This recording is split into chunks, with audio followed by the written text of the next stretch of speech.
La restauration de la continuité écologique des cours d'eau est importante. Elle est importante parce que d'abord, c'est une contrainte qu'il faut intégrer pour la biodiversité. 1. 2. Pour des raisons réglementaires. Il y a aujourd'hui une directive cadre européenne qui a été déclinée en droit français en avril 2004 et qui fait du bon état des masses d'eau une condition impérative. Pour que les masses d'eau soient en bon état, il faut notamment que la continuité écologique traduisait le transport sédimentaire et la circulation des poissons, montaison, dévalaison, notamment des poissons migrateurs. Donc, pour ces raisons-là, nous avons une obligation de décliner dans nos territoires ce qui est devenu, dans le droit français, une obligation de respect des poissons et des sédiments.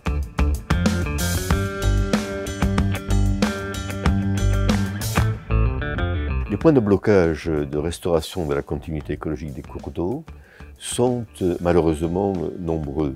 Et aujourd'hui, nous sommes dans une situation très difficile, sur le plan relationnel et sur le plan politique. Nous avons en effet aujourd'hui des oppositions qui s'expriment notamment au niveau des hydroélectriciens et des fédérations de moulins.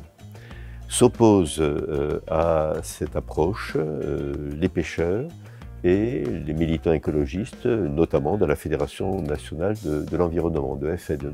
Donc nous sommes en présence d'un affrontement d'origine sociétale entre d'un côté celles et ceux qui pensent que la continuité, ça passe souvent par l'effacement des seuils, puisque de quoi parlons-nous? Nous parlons simplement de seuils dans les rivières.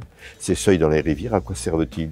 Ils servent à l'agriculture, à l'eau potable, aux moulins, à l'hydroélectricité. Les textes aujourd'hui, notamment l'article 49 de la loi d'août 2021, climat et résilience, a prévu d'interdire l'effacement pour les seuils de moulins. Donc aujourd'hui, les agences de l'eau ne peuvent plus financer des effacements de seuils de moulins exclusivement. Donc vous avez là une des raisons de ce climat difficile. Et pour terminer sur ces difficultés, je dirais que nous sommes dans un télescopage jurisprudentiel à un an.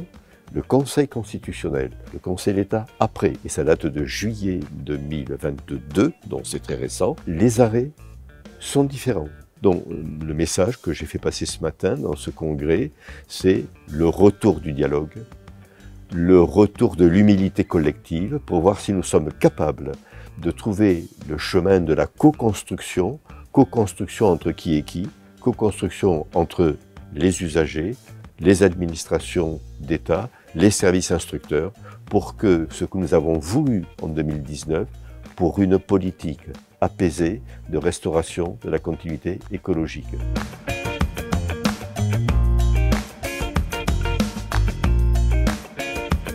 Les collectivités locales peuvent jouer un rôle majeur puisqu'elles sont souvent propriétaires de seuils, elles sont parfois propriétaires de moulins. Elles achètent parfois des moulins. On a eu encore un exemple aujourd'hui dans ce congrès. Donc, les collectivités locales nous apportent la sérénité souvent.